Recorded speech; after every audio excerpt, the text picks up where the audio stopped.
Hello, and welcome back to another episode of Imperfect Marketing. I'm your host, Kendra Corman, and today I'm really excited to be joined by Amy Vaughn. She is the Chief Empowerment Officer at Together Digital. So, Amy, talk to us a little bit about what is Together Digital and what got you started with the organization.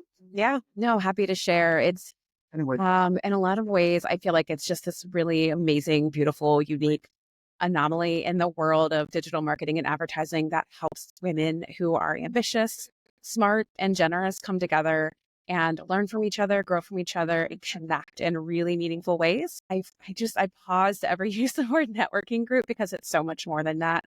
To me, networking is like the dating you do before you find your professional soulmates. And these women are professional soulmates. And we provide online masterclasses, online job seeker peer groups, entrepreneur peer groups for executives that are in the marketing space. There's just a number of things that we do, plus our online community, national conference, and in-person events. So we meet our members where they are. You know, some of them are as far out as Costa Rica, and some of them are, right here in Cincinnati with me.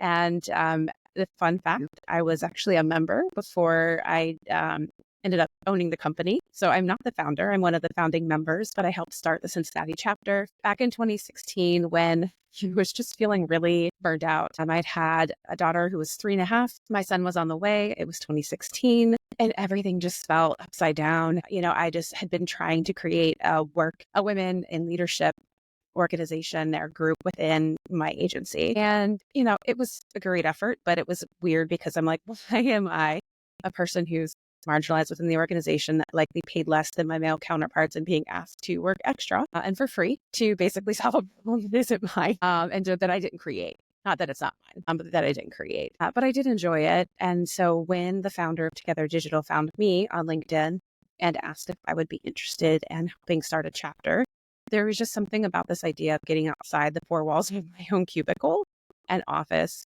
to sort of create and continue that safe space beyond my organization. And they were super supportive of it. They sponsored memberships, including mine. And I just fell in love right away. It had been the first time in a long time that I would say I had good, strong female relationships all through junior high, high school, college some. I really was easier to hang out with the guys. Women were not supportive of other women in an industry that's highly competitive. And I had just been sort of scarred by that. And this healed a lot of those wounds outside of giving me speaking opportunities, leadership opportunity as the board president for 2.5 years. And then in 2019, the owner decided she was going to run for Congress because a member tapped her on the shoulder and said, "You are capable, you can, and you should do this." So she decided she was going to do it. And when she told me, I'm like, great, but what about this? Like, I need this. This is my momcation every year at national conference. This community is so important. And she's like, yeah, that's where you come in. I had a boss who told me when I told her that I would like to start to kind of grow in the space of operations, having been a creative director, and a creative for 15 years, looked me square in the eye and said, no, creatives can't run companies, which really honked me off. So I called the founder and was like telling her about it. I had taken a lot of best practices from like the entrepreneurial operating systems, EOS, to manage my board. And she loved it. She saw my operational skills and chops. And that's really what networking, connection, and community does for you, right? It gives you the opportunities you don't even see for yourself. And so, she went off and ran for Congress, and I started running the company in November of 2019. Pandemic came. That was interesting, a lot of pivots, but we really expanded our membership offerings rather than just shutting our doors like a lot of other organizations did. And we made it through, thank goodness. And it's been a lot of changes and shifts, but we really do focus on our members and what they want, what they need. And after the first year, I became partner. And after the second year, I bought the business. So yeah, it's been quite a journey. That's just such a cool story. So I love hearing from you that you didn't have super strong female relationships going through. It's the way we're trained. Yeah, it's ingrained in us that I went to a meeting when I was at Chrysler, and it was done by a group that's now called Inform. At the time, it was the Women's Economic Club, and they had this woman, Dr. Pat Hine, come in. And it still sticks with me. And she's like, with women, we play dolls. There's no winner at dolls. Everybody is on the same level. And the second somebody thinks or you think that they're getting above you, you smack them down to bring them back down to the same level. Boys, they play war, they play sports. There's winners and losers. If you win at dolls, you're not getting invited back, right? Yeah. Right? It was actually a really good analogy. interesting and cool story of all her research that she had done. Yeah. And it really stuck with me because it's been a long time. I mean, this was like 2003, 4, Yeah. like long time ago I saw this, right? And it stuck with me the whole time. And it's just so true. But not everybody is like that. And you've got to find those people and those organizations that help you, which I think is fantastic. So you have an upcoming book and an app? Tell me more about that. Sure. Yeah. Hoping to get back to that here in the new year. We've been doing a lot to plan for our content for next year and surveying our members and all of that. But yeah, I think one of the things I have noticed over the last 5, almost 6 years now, just running the organization, never mind being a part of it, 2026 will be 10 years old, is that there is a networking gap. I mentioned it before. Networking, is like kind of like the dating before you meet your professional, soulmates. Women aren't conditioned to do it because we aren't celebrated for, speaking about ourselves or selling ourselves or, and then just the idea of networking too sometimes feels kind of ick to most people because it feels like sales. It feels disingenuous. And I think, women and probably a lot of men would prefer that there was more deeper, more meaningful opportunities to connect. Because to a lot of people, small talk is like nails on a chalkboard. And I would say women in general, what I've really seen is that they really do shy away because of societal conditioning, because I would even go so far to say some of their companies discourage their women to network because what they're afraid of is if they go to network, they will leave and find a new job, which to me, it's like, that's kind of a sign of a symptom that's a bigger problem, right? It's a little toxic. And if you're that concerned that, the women are going to go out and find a job, it's like that boyfriend, right? That jealous boyfriend's like, what are you going out with your friends for? What's wrong with here? But as far as it goes with men, it's like, no, networking is a given.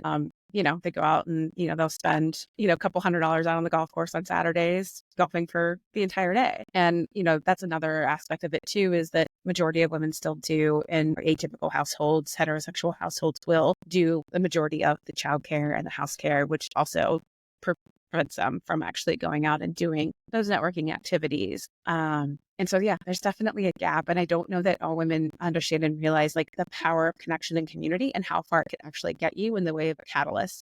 And I think that's why, I'm here and kind of going from member to owner, I hope is a good example of what that can be. Because if you had told me 5 years ago that I was going to be owning and running a company, I probably would have laughed at you and said, no way. I'm never getting off this agency hamster wheel. Are you kidding me? I got to keep climbing that ladder. So yeah, the book is that. It's really kind of helping us learn how to break up and make up with the idea of networking, find self-confidence, our authentic voice, so that when we go out into the world and we begin to start making connections, they are good, intentional, quality connections, just to be more intentional about when, where, and how we network. But yeah, I think it's going to be something that will be relatable to anyone who wants to pick it up and read it, female identifying or ally, neurodivergent, introvert, extrovert, ambivert, omnivert, whatever you happen to be. I sort of address kind of all of those things to make sure that those who are reading it feel seen and heard and hopefully empowered to get out and start to do it, because people make other people really wealthy just by knowing other people. It's not about what you know, it's who you know. So let's close that gap.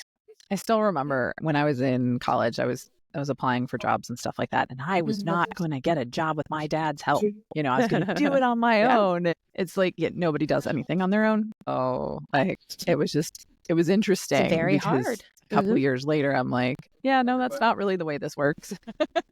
Unfortunately, no. Proximity, time, place, and person, it's everything. And the more that we can realize that as a group, I feel like that's going to get us further along.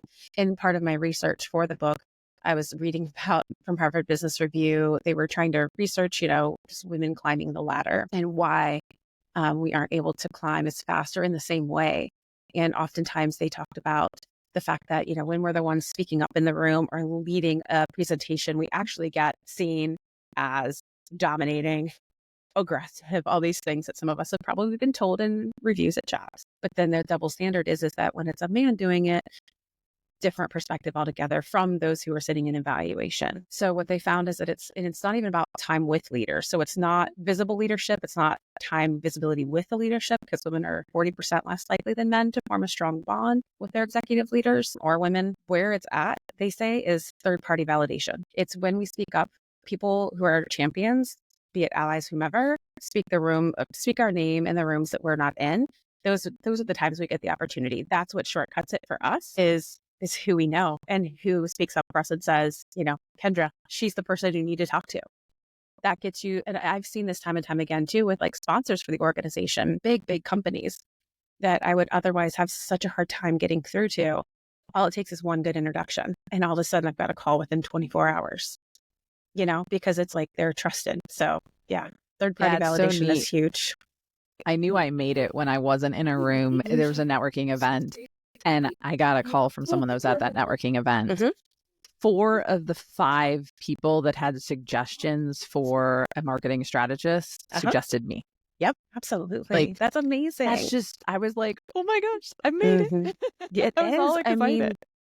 And that's really when and where and how we get our strength, but then also we have the chance to offer up strength. So I encourage that too. It's like, no gatekeeping. Definitely that's like a baseline rule within Together Digital. We choose collaboration versus competition, and no gatekeeping. And, don't really feel like, you mentioned the kind of doll scenario. Totally see that and agree. But also a part of the reason why women don't often champion, recommend, or highlight other women is because they don't think there's enough room at the top, right? When there's only one seat at the table for that token woman, you're thinking it's either me or her.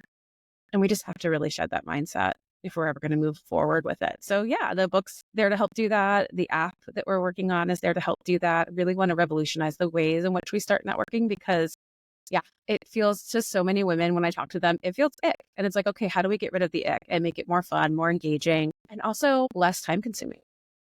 Because that's just another thing that we're dealing with. We just don't have that disposable time. Yeah. No, time is definitely, I was scrolling through TikTok this past weekend and I'm scrolling and it's like, when I started my business, I thought money was the biggest asset or whatever. No, it's time. Yes. It's like, absolutely. And I'm like, yes, it is. It's so true. But so let me ask you this. So if somebody's thinking about getting started with networking, they want to grow their presence either inside their company or outside, and they're looking at Together Digital.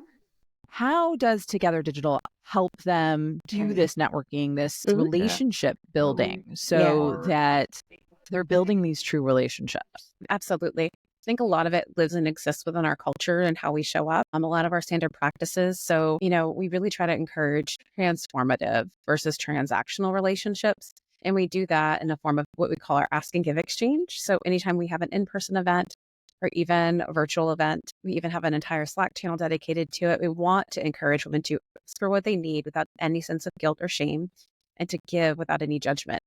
Asking is hard. When you ask a woman, oh my gosh, what do you need? How can I help? They're like deer in headlights, because 1, they're not used to being asked that. And 2, we very seldom think about what it is that we actually want and need. We're always thinking of others, it seems. And so to put ourselves first and to be vulnerable and raise our hand and say, I don't know this, but to know that you can do that in a space that you won't be judged for it is tremendous. So creating that safe space, creating that culture of it's okay to ask and it's okay to celebrate your wins. We have a wins channel as well. Tell you, I have to nudge these ladies sometimes and be like, I don't care how small it was. What was one win you had this week? We all work so freaking hard and we get through our week. Hell, we get through our year. And then we don't look back and think about all of the things we've accomplished. And that's such an important practice to do. And so we kind of build that in through the asks, through the wins. We also have peer groups, dedicated peer groups of smaller groups of 5 to 10 women, all members that raise their hand and apply will get assigned to this peer group of women who are the similar life and career stage as you. And this is great because I think sometimes when you walk into a big room and you know no one, terrifying. When you walk into a room of 5 or 10 women that are of similar values and that mindset of we're here to learn and grow from each other, how much easier is it to begin to kind of stretch your legs? And so I think in the ways in which we show up for those who are looking to kind of expand their ability to network or expand their network in general, safe space, peer groups, the ask and gives are definitely a part of that. And then again, just really encouraging them to show up. I think that's this part, right? We don't want to commit. And being a membership-based organization, you pay your monthly or annual member dues. It's you are investing in this. So you really ought to show up because you're not just showing up for yourself. You're showing up for all the other women in the room because that collective knowledge and experience that you have is worth sharing and worth hearing. And I've loved seeing our members' confidence grow. I think one of our last surveys we did, it was over 85% of our members said that they gained immediate confidence after being within the group, because when you find a group of like-minded folks and you're dealing with certain things, not just at work, but in life, and you can show up and share that information in a space where it feels safe and it's not going to get, screamed all over or used against you. We have a whole member code of conduct about this. So confidentiality is key. It really helps you to, again, like kind of practice that authentic voice, practice your story, and build your confidence. I really love that, because you need that safe space. You need to be vulnerable, right? We need to open ourselves up, because it's not, everything's not all hearts and flowers, right? There's times where it's hard. There's times where we struggle. There's times where other people aren't seeing us to the same level that we believe that they should. And I think that there's a lot there. I agree. So if somebody's like, oh my gosh, this sounds just like what I'm looking for, what kind of person should think about applying to or joining Together Digital? Yeah, absolutely. Honestly, anyone who is, I always say, like, we are kind of digital empowerment for all. When we were started in 2016, you had digital agencies and above the line agencies that were like TV and commercials and like traditional marketing, print, whatnot. That's no longer the case. Everybody is digital. So we've got a wide array of members. Our average member is about 35 and they have 10 to 15 years of experience. So actually these women are quite senior, but I don't want that to detract our younger, more inexperienced women to join, because that's all the more reason to join, because now you've tapped in to a whole host of women that have a lot of experience to offer and share with you. So really anybody that's, in the digital space, marketing, advertising, tech, entrepreneurs who are kind of running and doing their own businesses, and maybe you're managing a lot of your email marketing, social media, and you want to know enough to be dangerous. So yeah, I even say like the digital curious, the entrepreneurs, those who are like ready to like leave their toxic jobs and start a new company. And anyone who's female identifying. We've got several members within like the LGBTQIA community, including trans members, which makes me very happy that they feel safe and seen in the space that we've created as well. But yeah, there's no title requirements. You don't have to have a certain title or years of experience. It's really about like, how do you want to find the space to learn and grow in this field of digital, and then find some really amazing people to just cheer you up along the way, or cheer you on along the way. So yeah. That sounds awesome. So if you're considering it, definitely check out the link to Together Digital in the show notes or the YouTube description, wherever you're listening or watching. You can definitely check it out there. Now, in your spare time, you're a podcast host. Talk to us about that. Absolutely. What's your podcast about? As we were discussing a moment ago, I've got one, soon to be two. So the first one is the Power Lounge podcast. And that is really just an opportunity to bring women that have information, inspiration, and empowerment to share with our members. So they can be digital adjacent. We've had coaches, we've had book authors. We just wrapped season 3. And it's just been really wonderful. Some of my favorite guests have been Cindy Gallup, who's pretty well known within the marketing industry and advertising industry. I met her, back in 2012 at the 3% conference. Kim Scott, who wrote Radical Candor, fantastic book for leaders who are looking to be clear but kind, when sometimes clear is not your easiest thing to go to when it comes to being direct. And then Nancy Harhut has also been another favorite guest of mine. She wrote a book on using behavioral psychology in marketing. And I've heard her speak a couple different times, and we just like went after her. She's been on the talking track now, I think for 2 years the book's been out. It's such a great book in the sense that it has really applicable case studies and tactics and strategies that are steeped in psychology, which I just find fascinating and fun. So I love it because I get the chance to highlight some really amazing women in the industry, but then we've also had members who have published books, members who have started their own businesses. It's been really fun to highlight them as well. So that's the Power Lounge podcast. Usually every Fridays at noon, we do a live recording session. So members and non-members can join, listen, and ask questions. Because like we said, we like to build that muscle of asking. And then, so that one's been really fun. I can't believe it's going on season 4 soon. It goes so fast. I swear. Really does. And it's like the best part of my week every week. And it's always funny when I meet people and they're like, I listen to your podcast all the time and I love it. I'm like, okay. And they know so much about me. Yeah, they do, which I love. I appreciate that. I take that as a compliment, but it also feels strange. I know, right? It's just because it's audio, and a lot of times audio and visual, again, it creates that connection because you're talking to them, right? You're talking with them, you're having a conversation, which is why I love podcasting as a platform. Same. Did you start that podcast for Together Digital or? Okay. Yep. So we had a webinar that was initially like a She Rocks highlights thing that was members only. And then during the pandemic, all of our members were sharing in our podcast books and articles channel, all of these podcasts they were listening to. And I'm like, I want to make this accessible to any and all women. So we started using it as like a top of funnel marketing opportunity to get members and non-members in to listen and then just make it easy for them to tune in, whether it's live or live streamed or YouTube or the podcast. And so since starting the podcast, have you seen, since you're using it as a top of funnel marketing tactic for Together Digital, have you seen good results from it beyond just your members? Yeah, no, absolutely. Like I said, when people usually come up and compliment the podcast and say they're listening, they're usually non-members. They're usually joining not long after. So yeah. Plus I would say too, it's like we feature and highlight, partners and sponsors. So as far as like a relationship building tool, I think the podcast has done a tremendous amount for us as well, which is, I would say, outside of attracting new members, probably the next big objective with it. So very cool. Yeah. But thank you so much for sharing about Together Digital, about creating safe spaces for women to grow and to, I think, jump over that chasm of networking that exists between women and men in professional settings, right? And then, of course, your podcast, which is awesome that you leverage that to grow your organization because it is definitely a valuable organization. Before I let you go, though, I do need to ask you the question that I ask all of my guests. That is, this show is called Imperfect Marketing because marketing is anything but a perfect science.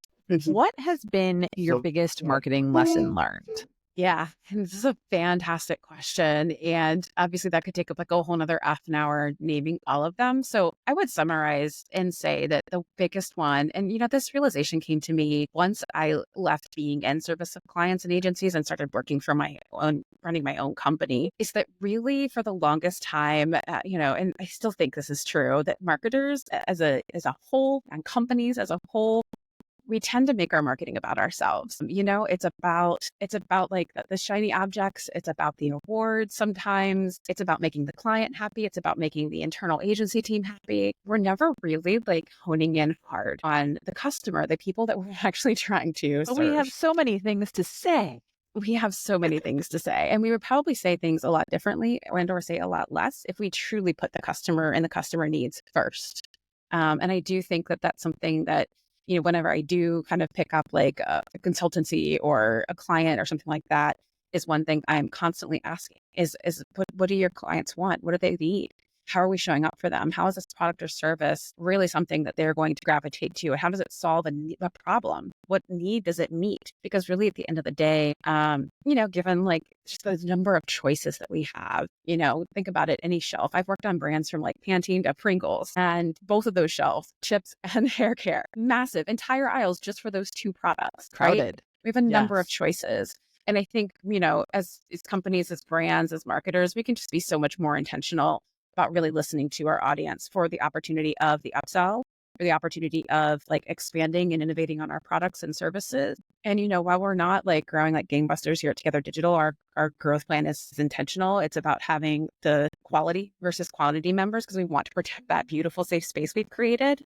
But that we have like next our value and we've expanded our offerings from our master classes that are monthly for members only to an entrepreneur peer circle and a mastermind that happens once a month for those folks as well.